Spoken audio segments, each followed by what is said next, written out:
الأخبار الموجزة ليوم الأحد. صرحت وزارة العمل والشؤون الاجتماعية تكون يوم الثلاثاء 24 من شهر الأسد 1402 عطلة في البلاد بمناسبة الذكري الثالثة لانتصار الجهاد الأفغاني ضد الاحتلال الأمريكي بقيادة الإمارة الإسلامية.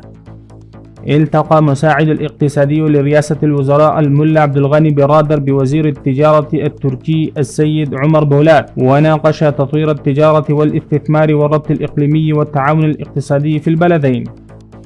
قال المساعد السياسي لرئيس الوزراء مولوي عبد الكبير في لقاء مشترك مع المعلمين العائدين ومعلم الجامعات المختلفة في البلاد إن جامعات أفغانستان ليست جامعات مثل الماضي كانت مراكز أحزاب، فالآن هي أماكن التدريس والتعلم.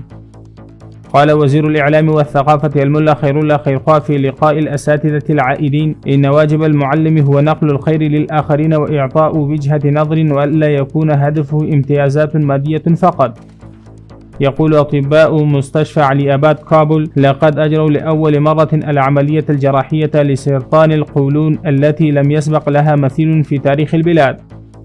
سكان ننجرهار سعداء بالأمن العام في البلاد ويقولون إن العنف الجائر انتهى بحكم الإمارة الإسلامية. قال وزير التعليم العالي الشيخ نداء محمد نديم في لقاء الأساتذة العائدين رغم الجهود المكثفة والدعاية للعدو عاد العشرات من الأكاديميين إلى بلادهم.